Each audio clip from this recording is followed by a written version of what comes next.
5 enemies of peace inhabit us all: avarice, ambition, envy, anger, and pride. If these were to be banished, we should infallibly enjoy perpetual peace. Petrarch of Italy.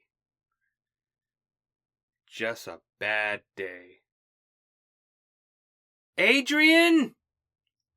My mom called from downstairs.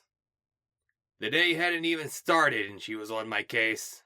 She started banging on my door, calling my name. I was hoping that if I pretended to be in deep sleep, she would just back off. But no, she just busted on in. Adrian, wake up right now. The school just called me. Oh, Christ. Mom, it's nothing. I rolled over and sat up on my bed. They're just blowing hot air. It's not nothing. Mom lowered her voice, but took her I'm your mother stance. What are you going to do if they expel you? Go live with Dad, I answered. What? Do you think that's funny? She was back to yelling. Hilarious. I stood up. I was over a head taller than my mom, and twice as wide from the bulk my demon blood gave me. I started to head to the bathroom as I called back, because neither are ever going to happen. The bathroom door was between us, but Mom talked on through it. They told me you keep disrupting class, and that you're bullying other students. These are things that students get expelled over, and I'm just worried about you. I want what's best for you. She hit me with the old mother's love jab. I could only sigh as I finished washing my hands and looked at myself in the mirror. I could see the fire in my eyes. Literal fire that caused my eyes to glow in the dark. My father's eyes. I grabbed one of my dozen pairs of shades and hid my eyes behind them before opening the door. My mom was hunched over, weighed down by worthless worry. I set my hands on her shoulder. Mama, it's not a big deal. This isn't some sissy mundane school. They can handle me just fine. And those other students I fight are tough enough. They're not going to expel me. They would arrest me before that. That doesn't help to calm me. Mom didn't laugh. All right, Mama. I went back to my room to dress for the day. Checking the clock, it was 6:30. Just next time they call, ask them about my discipline record.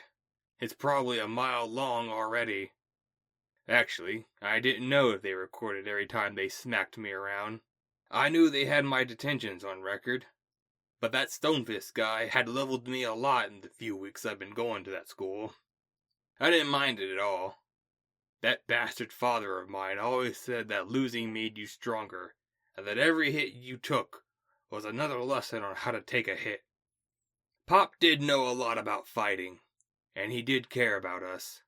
I knew that much, but that still didn't help in the long run. Adrian? A small voice came from my door. It was Ambrose, my little brother, by 7 years to the day. Hey, bro. What's up? I greeted him with a wave in. Want to skip school and head to the arcade? No, but can we go after school? Hell yeah. See if any of those losers beat our high scores. Ambrose stood there and looked at the floor. Mom's mad at you. I sighed. Grown-ups were easy to deal with. Tell them to fuck off, and they either did so or punched my face in. Mom was just trying to look out for me at the end of the day, so I couldn't be mad at her. I could only tell her the score and hope she accepted it. And accept that. Ambrose was different. He was my little brother, and big brothers took care of their little brothers. Which means I couldn't let him go around thinking I was in trouble. I handled trouble. Nah, she's just mad that those wussies at school can't take a punch. My teacher says fighting is wrong, Ambrose said back. And they're right. Fighting is wrong. I stood up and flexed my arms. Which is why I don't fight. I spar. What's sparring? Ambrose asked. It looks like fighting, I explained, and lifted Ambrose on my shoulder. But the two differences are that you never go after anyone weaker than you, and you never go for keeps. I carried Ambrose downstairs to the kitchen. Mom hadn't started breakfast, and I didn't want to wait for her. I opened the cereal cabinet and let Ambrose take his pick. 2 bowls and matching spoons later, we were pouring milk over flavored corn puffs. We chomped down and read the stupid puzzles they put on the back of the boxes, and wondered who would win in a cereal mascot fight. The winner was Deacon Corn Man, the blue-collar worker mascot of top-notch Corn Puff cereal. An obvious choice. Ambrose was scooping the last piece of cereal when Mom came in, dressed in casual clothes, and looked at us. "No playing hooky, you two. You better head straight for school, both of you." "Ambrose already beat you to it, Ma." I patted Ambrose on his shoulder. "We're gonna show up the arcade after school today." "That's fine. Just stay out of trouble." Mom walked off to her own day. She didn't have a job, at least not one I knew about. Didn't matter, though. Raising not 1 but 2 half-demon boys was work enough as far as the government saw. And I agreed. It wasn't that Mom didn't catch breaks. The problem was she always seemed to catch the wrong breaks. Always in the wrong place at the right time, to the wrong man for the right problem. That's how Granddad told it to me once. Mom's pop, that is. Don't know many on Dad's side. Don't want to. "Adrian, come on," Ambrose called as he headed to the door. "Hey, wait up." I followed as I yelled out, "Mom, can I take the bike?" "What? No," she yelled back. "Come on, Ma. We don't want to be late to school." I slid down my shades enough to give Ambrose a week. "Then don't be late. You have plenty of time." Ambrose smiled and added, "Please, Mom, just this once." "Once becomes twice and twice becomes thrice. I said no." "Dang," I snapped. "Well, I guess we'll have to take a few shortcuts." Ambrose smiled, knowing the score. We headed outside. We lived in one of those compact suburbs, where the houses were all real close to each other, and the roads were too small to really drive on daily. A perfect place for super tough guys like us to find shortcuts. Ambrose hopped on my back piggyback style, and I started. Leaping straight up, I climbed onto our roof and looked at the other house. They really were bunched up. The city acted like a mountain to create a man-made landscape of rolling hills. With trees dotting the way and sturdy fences separating yards, the neighborhood was full of advanced footpaths. I darted across the roof and leaped across the way, kicking off on a fence to land on the next roof. I didn't stop my pace, even as I heard Mom come out the door yelling, "Adrian, don't you dare!" "Did you hear that, little bro?" I asked Ambrose on my back. "Nope." Ambrose laughed, and I continued on my way across roofs and through trees and over fences. Ambrose hooted and hollered the whole way. He was still in high spirits as I made my final jump across an actual street and landed in front of the local elementary school. We demi-humans didn't get our own schools until high school, so Ambrose was the center of attention from dozens of mundane punks and the brats they looked after as he hopped off my back. "Later, dude." I high-fived Ambrose as he ran off to his teacher. "Young man, I've told you about these disruptive actions before." One of the punk teachers started yapping my ear off. Or maybe he was the principal. All mundanes are equally annoying. I honestly thought about just knocking the guy's lights out. But restraining myself, I turned to face him. He stood his ground despite flinching at my smiling face. "Sorry about that. Ambrose is starting to get so big. Don't know how many times Big Bro is going to be able to carry him. You understand, right?" He inhaled, trying to keep his anger. "Still, please refrain from causing a scene in the future." "You got it." I snapped off some fingers, and he seemed satisfied enough to return to the other teachers. The coast clear, I dropped the facade and turned my guns into birds. I headed off to the mountain that was the city proper. I might be a dumb brute, with more fists than sense. But I'm not a mindless brute. I know when to pull my punches. Especially when it came to keeping family safe. Another of the few things I picked up from Dad. I didn't run the whole way into the city. It wouldn't have been a problem for my demonic speed and stamina.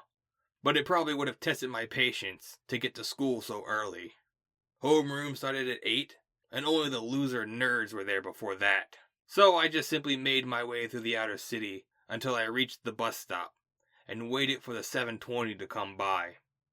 Checking the clock at the stop, I had about 5 minutes to wait. I checked the crowd, and with great luck I found something to entertain myself. On the other side of the stop was the fairy girl from my class. She was acting like she was waiting for the bus like everyone else. Which I mean, come on. A fairy on the bus? I had to investigate this anomaly. I stepped back and headed around the back of the stop. She never even noticed until I was on top of her. Well, well, well. Instantly her body locked up. Sweat started beading around the flowers in her hair. What do we have here? A bug wanting to ride the bus like a big person? Leave me alone, Adrian. She tried to defend herself. I'm heading to school like you. Nah, that's where you're wrong. I grabbed her shoulder and waved her back and forth like paper mache. I'm going to school to learn how to be a proper member of society and junk. You ain't nothing but a waste of space everyone tolerates to keep those queens of nothing happy. That's not true. Her eyes started to water and her voice shook. I'm half human, which means Jack Diddley, I interrupted laughing. No one cares who boned who. You still ain't nothing but a fairy. And you don't seem to be much more than a brainless hell ape. A man stepped in between us. He was tall, easily a head over me, with a lean, long build of an active athlete. However, it was the sharp shape of his face, along with his green eyes and blonde hair, that marked him for what he was. I'm surprised they let you out of your cage. Zoo's not busy today? What did you say? I puffed out my chest, and I kept my feet firmly rooted. I knew better than to trade footing for a few inches of height. You must have balls for days to come up on me. Please, it would take more to face an alley cat than to go toe-to-toe with you. He didn't even budge. Although I guess the smell wouldn't be as bad as whatever you piss out. Who the fuck do you think you are? I was pissed. I could usually take the trash talk, but this guy's talk got me on another level. I am Christopher Bell, Gwyn's father. He raised his chin and looked down at me. I highly suggest you step back before I am forced to drag you up and down the city and return you to the ratchet hole you crawl out of. And to be clear, I'm referring to your likely whore of a mother. I gritted my teeth. What did your lily ass just say to me? I was ready to fight this man across the damn globe. I was prepared to throw the first punch straight into his jaw. It was then that a whoop whoop cut through the air. Disperse, you two! A mechanical voice came from a nearby cop car's speakers. No fighting in the street! Daddy, come on. The bus is here. The fairy girl tugged on the man's sleeves as she tried to climb onto the bus. Very well. I was growing sick of the smell of sulfur. However, eggs are a good source of protein. And he stepped onto the bus. I stared him down as the doors closed and rolled away. As the city bus turned out of sight, I heard the voice of the other people. They were talking about what just happened. Did you see that? I can't believe that man would act like that. A grown man talking to a kid like that. Seriously, would you expect anything else? Even if he was being a punk, he's still just a kid. I could feel the fire in my eyes rage as I turned to the collection of mundanes. Fuck you! I could have taken him! and I don't need your pity or protection. You're nothing but a bunch of mundane plebs. You don't know what you're talking about. Keep your plain, pathetic, mundane opinions to yourself, then go fuck yourself with them. Understand? They were scared. I could see the air warping around me. I looked down at my hands. They were red. Not just from my anger either. I was on the edge. The only thing in this world that pissed me off more than bastards who thought they were stronger than me were those who thought I wasn't as tough as I was. These mundanes thought they were on my side because I wasn't an adult. I was returned to my senses by the police siren going off again. Looking over, I saw the two officers looking at me. "Don't do anything rash, kid," was all they said over the speaker. I spat on the ground and scowled into the middle distance. Damn, Adrian, chill. My brooding was interrupted by the voice of my desk neighbor, Abraham. His face still sunken like the man didn't even know food existed. What got you terrorizing the common man today? Nothing. I spat on the ground again. Just that fairy bitch from our class. Gwen? Gwen was here? Abraham asked, as if he cared about her. Was she on the bus? Why do you care? Planning on hunting her down? 'Cause tough luck. I got dibs on first blood. I explained the score. Okay, he said. Cool. I don't really do hunting. Whatever. I leaned on the bus stop. Guess I missed the 7:20. Was Gwen on that one? Abraham asked, looking at the clock and causing my own realization. That fairy bastard! He made me miss the bus! I slammed my fist in anger into one of the stop poles, denting it. Abraham stared at me. That sucks. So it was. Abraham and me waited for the next bus to come back. The 7:30 came and left, and we watched it pass since it was going in the opposite direction. However, the majority of the mundanes who witnessed the event were gone, which was just fine by me. Before long, another grouping of people started to collect around the stop. This group, however, had a lot of familiar faces. Yo, Abraham, Adrian, ain't this a sight? The massive form of Simi came up on the stop. Y'all running late or early? Fuck off! I barked back. Honestly, I didn't mind the bastard. He was a mutant, but he held his own. He was one of the few people in my class who could take my punches and throw some back. I respected that. Taking up the space of 3, Simi entered the waiting group. He slapped me on the back with his casual strength. Come on! Got up on the wrong side of the barbecue today? He laughed at his own joke. Apparently he missed the 7:20 because of Gwen, Abraham explained. Gwen? What did she do to cause that? Nothing! I spat on the ground. It was her toothpick father that got in my face. Oh, seriously? Mr. Bell was here? Simi lit up at that. Oh man, I can't believe I missed him. Why? Got your own beef to settle? Nah, man. Mr. Bell is super cool. What? Yeah, last time I saw him, he gave me some of this super bread. I wanted to get the recipe. What?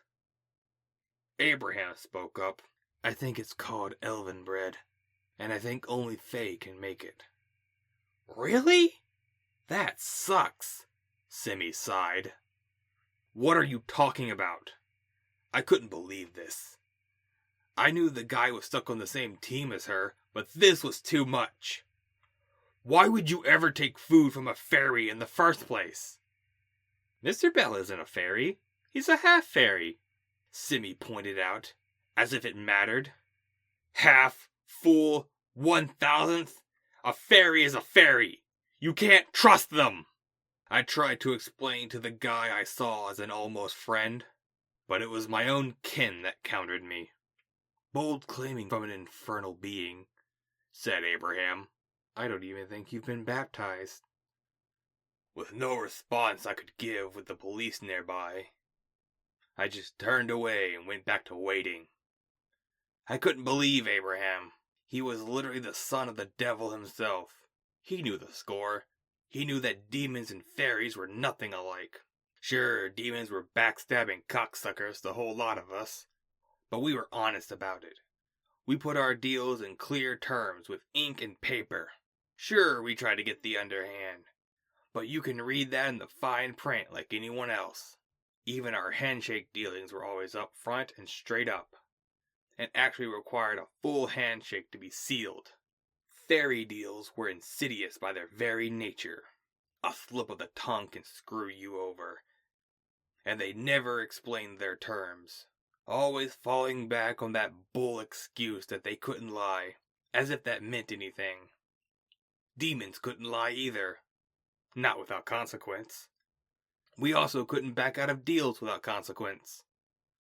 Breaking a contract could half your strength. Fairies simply just avoided paying out when possible, but they always come to collect. One and done. That's how fairies worked. Demons understood the importance of repeat business. That's why we made the best lawyers. Abraham knew all of this, and to stand there and actually praise one of their kind? Unbelievable. The 7:40 eventually came, and dozens of obvious students climbed aboard. The ride was packed. Even if Simi wasn't on, there wouldn't have been any room to sit. Luckily, the ride was short, and soon we were all heading to our classes. The halls were full of noise as students chatted by their lockers, and teachers watched over them. Among them, of course, were the disciplinary officers, Mr. and Mrs. Stonefist. Their barks and shouts were heard over the crowd. One of them caught sight of me and stepped in my way, forcing me to stop. "Priests? Not causing trouble?" said the towering stance of Mr. Stonefist. "Not yet. I was wanting to wait until I ran into you." I towered back, but he was still over a head higher than me. "Ain't no fun if they ain't no fight." "Mind yourself, Adrian. I'm not here for your amusement." His stare turned into a leer. "If I have to step in to handle you, you're going to regret it." "Don't I know it? Mom got your phone call today." I smiled up at him. "Threw my whole day off." "Well, get back on it, or else." He stepped aside and pointed forward, ordering, "Now get to class." I just laughed and strided on. The Stonefists were a pretty cool pair. I had never managed to get the ire of both of them. Mrs. Stonefist only handled the girls, just as Mr. Stonefist only dealt with us guys. He knew how to gauge his punches, and if you took a swing at him, he'd return it with premium interest. I would know.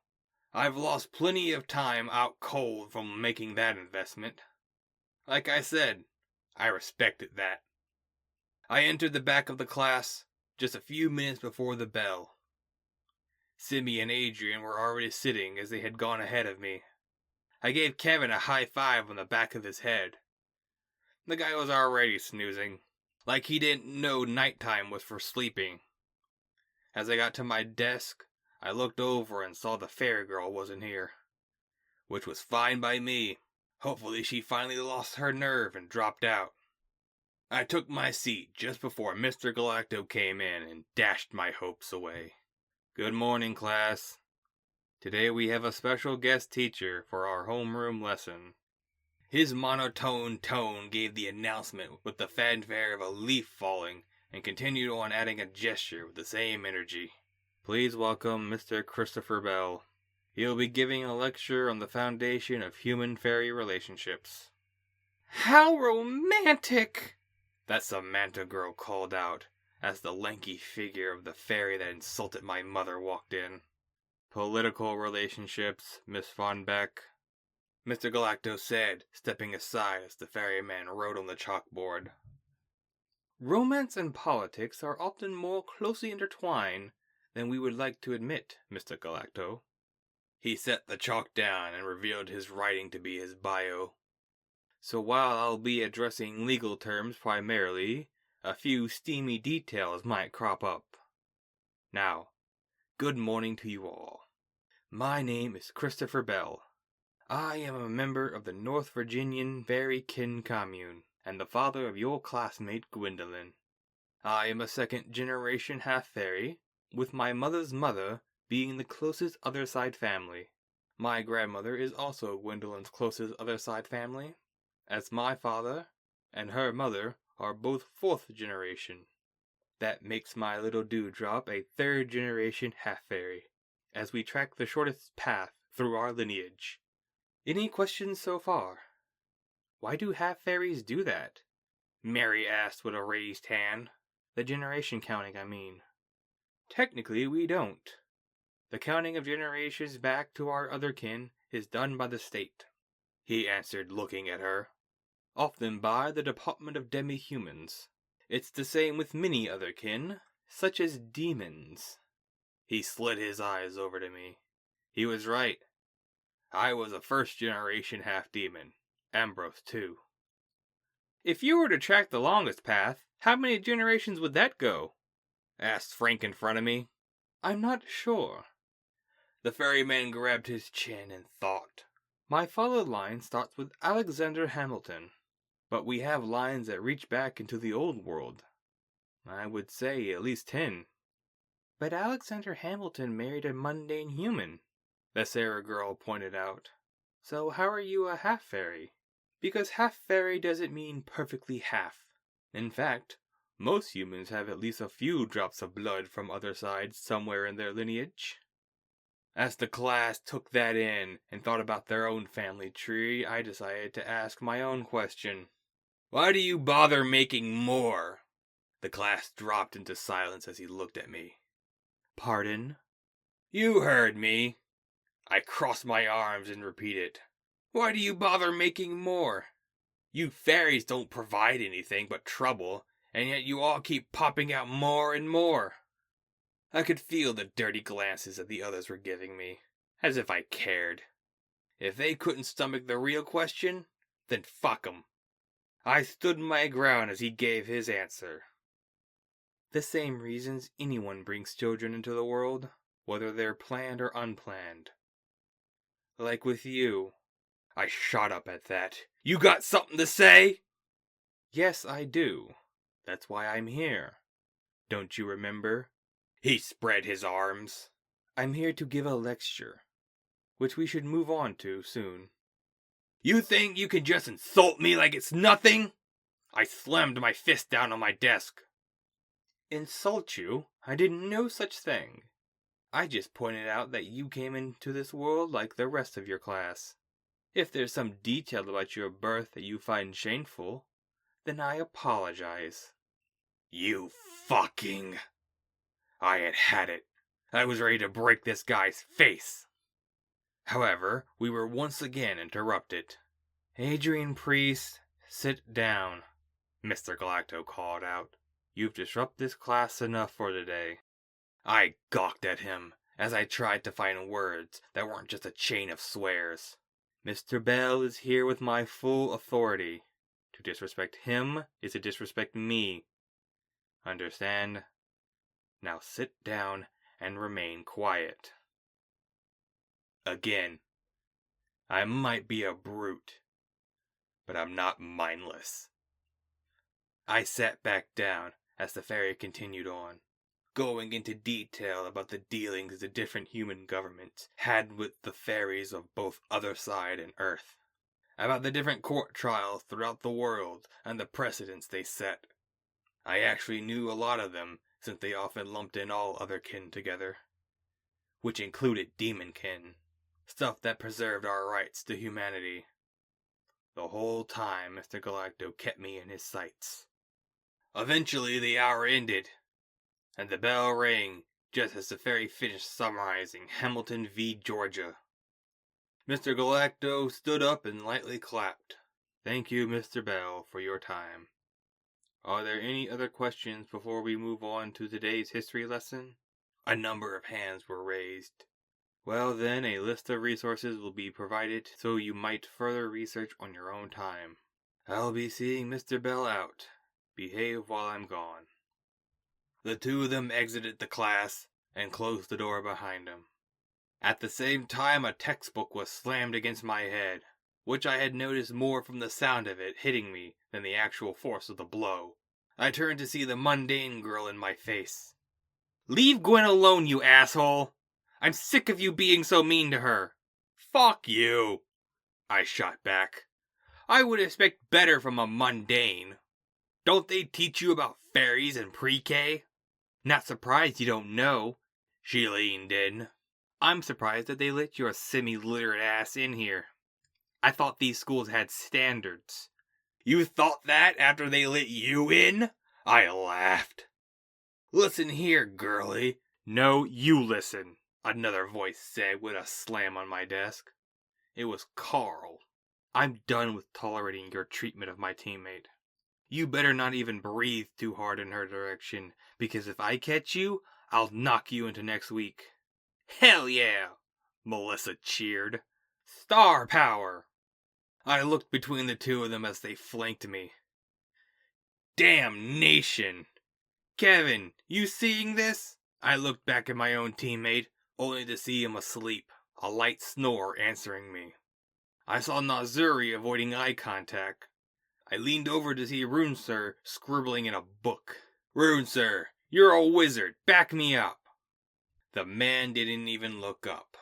"While I do agree with being cautious the fairy kind, your attitude is far too extreme. I'm siding with the rest of the class on this. Leave Gwen alone." I looked around the room. They were all against me. They were all siding with the fairy girl. All scowling and reinforcing what Carl had said. Gritting my teeth, I finally turned my sight to Gwendolyn herself. I was met with the stare of Mary shaking her head at me as the girl in front was seemingly trying to fall out of existence. I needed to spit. The taste of sulfur was filling my mouth.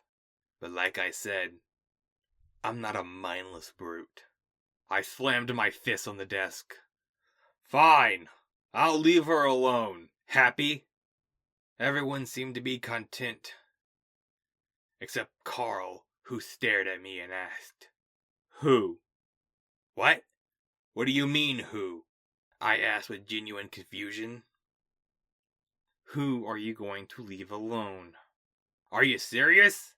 Did your brain fall out when I wasn't looking?" "The fairy girl!" He lifted his hand and crossed his arm. "Say her name." "What?" I growled, finally understanding. "Say her name and that you're going to leave her alone." The fire in my eyes started to rage. I was reaching a limit I often didn't hit. The taste of fire and brimstone washed over my mouth. I swallowed. "I will leave that fairy girl, Gwendolyn Bell, alone." "Swear it." "I swear I'll kill you." "Cool. Now swear you'll leave Gwen alone." Being a half-demon came with a lot of baggage. The strength and toughness were also paired with my words holding power over me, all fueled by the same demonic energy that coursed through me. I couldn't have any of the boons without taking all of the banes. It was the same with nearly all magic users, and this fucker knew that. "I swear it." "Good." And he turned away to sit down. Soon after, Mr. Galacto returned, and the day went on. The whole time I could barely even think. Every time I tried to look at Gwen, I could feel someone looking at me. "I can't believe this!" I stabbed at my lunch with a fork. "Get over it, dude. Gwen is cool." Kevin scowled as he ate his own lunch. We were sitting alone as the rest of the school avoided us. Avoided me. "She's a fairy," I pointed out to him. "And you're a demon. What's your point?" I didn't have a response to that. She was a fairy. That was the point. Whatever.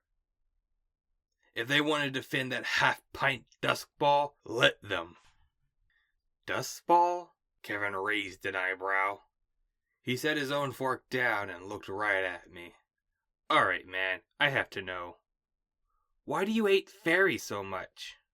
Because they're fairies! They're tricky, swindling, thieving liars. I laid out the score. You could never trust a fairy or their ilk. They'll come up on you and act like there's nothing wrong. And then the next thing you know, your eyes have been plucked out of your head and you're speaking a language that doesn't exist. They always fall back on their nature of not being able to lie, to act all innocent. But it's bullshit. They don't care about anything other than themselves. That's why I hate them. Really? That's it? What do you mean, that's it? Dude, what you just described sounds like dealing with any other side being. Like demons. It's different. Demons tell you the score. You don't have anyone to blame but yourself if you get screwed over by a demon. Is that so? Yes. I crossed my arms with a proud stance. We pride ourselves on our fairness. Kevin raised another eyebrow before sighing and returning to his food. Alright, man. Whatever you say. Still, Gwen is a demi-human, just like the rest of us, with all the same rights. I scoffed. Yeah, don't remind me. And started back on my own food. When lunch ended, me and Kevin headed back to homeroom for the end of class. After, neither of us having extra classes, we left school. Arcade? Kevin suggested. Sure, just gotta pick up my little brother first, I explained as we turned the corner. Hey, how do you have a brother? Kevin asked. I mean, your dad's not around. Are you two half-brothers? I balled up a fist and showed him. What are you trying to say? Nothing, just asking. If it's a big deal, then forget it. Nah, it's fine. I huffed and dropped my fist to my side. It's just Dad wasn't always AWOL. He stuck around after I was born. Or I guess Mom stuck around him. What does that mean? It means my dad was a demon, and demons are demons. He wasn't evil or anything, but he was a professional asshole. Professional, huh? Yeah. He would always talk down to Mom and me, but not in a hateful way. Didn't know you could belittle someone in a loving fashion. It's complicated. Point is, Dad didn't bail until after Ambrose was born. And there was some bull with another gang. Wait, gang? Your dad was a gangster? Yeah, a lot of demons are. He went legit, though. Did everything through the treaties and agreements. Never stepped out of line. At least, not until them. The other gang? Yeah, a fairy gang was trying to move in on our turf. His turf, I mean. Things went wrong. I don't fully understand it, but the other gang got him in some loophole. And at the end of the day, my dad had to make a choice. Give up power or ditch us. Worst part was Mom's relief when he made the choice. I don't blame either of them, though. We had stopped at a street corner. The spot where we had the split between the arcade and Ambrose's school. People walked by, leaving us be. I just stared down at the ground, hands in my pockets. Kevin finally broke the silence between us with, "Damn, that sucks." "Yeah, it does," I huffed out with a sigh. "What about you? Where are your folks?" But he had already walked away by the time I looked up, calling back, "See you at the arcade. Tell Ambrose to be ready to play me at Battle Brawl." I snorted. That guy was on another level. I didn't know how he managed to be the way he was, but like the rest of the people who knew the score and kept on swinging, I respected him. I continued on my way, taking up a jog that would have outpaced a mundane run, and before long, I was in front of the school I had jumped to just that morning. I looked around for Ambrose, when my eye caught the school's giant name board. It read, Alexander Hamilton Elementary School. I stared at it. It wasn't surprising. The founding fathers had their names on everything, and the school needed a name. I went to look for Ambrose. It didn't take me long to spot him. He was on the playground. The teachers were watching them as parents came by and picked up their own kids. One of them saw and narrowed their eyes at me. I realized it was the same guy who got on my ass that morning. I popped up the finger guns again. The last thing I wanted to do was deal with the fallout of punching his lights out. So I just strided around the field, waving at the teachers who recognized me. When I got to the spot Ambrose was playing, I finally noticed he was playing with a friend. And his friend was a girl. At the same time I was starting to feel pride for my little brother, I noticed the telltale signs. Her frame was smaller than the rest of the kids, and she moved like she weighed nothing. She was barefooted, and yet she didn't have any dirt on her. Her hair was blonde and braided, with the dead giveaway of flowers in it. I stopped in my tracks and just stared for a moment. "Adrian!" Ambrose called out when he saw me. He waved and I waved back, breaking the spell over me. "That's my brother Adrian. We're going to beat every game at the arcade today," Ambrose said to the girl. "Those losers won't know what hit 'em." "Okay, I hope you have fun." The girl talked so softly, I had to guess what she said. "The arcade is always fun." "Ask your mom if you can come next time," Ambrose said. "I'll show you how to do that super move I told you about on Battle Brawl." "Okay, I will." The girl giggled, and then leaned in and pecked Adrian on the cheek. "I'll see you tomorrow." Ambrose went red in the most mundane fashion and agreed with a "Hell yeah!" before he ran off to me, calling behind, "Later!" Immediately upon reaching me, I slapped him with a high five. "What's up, little brother? Are you ready to teach some plebs what it means to be humiliated?" "You bet!" He caught the high five and gave me a thumbs up. "If they think they can beat us, then they have to think again." "Well, you better be ready." I started back towards the city. "'Cause that punk Kevin thinks he can take you in Battle Brawl." "Well, we better go teach him how wrong he is." Ambrose pumped a fist. "Hey, by the way, I saw that girlie you were hanging out with." I patted him on the back as he turned red again. "What's the score with that?" "Her name is Lily. She's new. She's really cool. And we're in the same class, and..." He hopped in front to show the light in his eyes as he exclaimed, "She's a demi-human, like us." "Nah, little man, not like us," I corrected him. "We're half demons. She's, something else." "Yeah, her dad is a fairy," he said as a matter of fact. "But he's not around. Also like us." "Again, not like us," I pointed out. "But our dad isn't around." "I know, but it's different. Dad had to bail on us. He didn't want to, he had to. Dad cares about us." "I know, but..."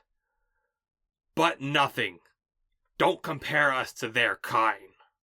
Ambrose didn't say anything to that. I just pushed my shades up and kept my eyes forward. We stopped at a crosswalk as public taxis passed by. There were other people on the streets, and I didn't want to start anything by scaring someone with my flame gaze while Ambrose was around. "Adrian," Ambrose whispered, "does Dad love us?" I stared forward, watching the light tick down to green. "Of course he does." The light finally turned and we stood there. "I don't remember Dad that much." "You don't?" I wasn't surprised. Ambrose was barely talking when it all went down. "I remember..." Ambrose focused like an archer taking a shot. "He was tall. Taller than Mom." "Yeah, he was." I watched the light turn red again. He was taller than Mom. I remember that he was loud, like thunder. Louder than thunder, I corrected. And I remember he was red. Was Dad red? Only sometimes. The light changed again, and I felt a pat on my back. I looked to see some guy. Just a guy. He looked Asian with a salt-pepper beard. He just grinned and nodded his head forward. I nodded my thanks and stared forward as Ambrose followed. We didn't have time to reminisce about the past. We had that punk Kevin's ass to kick.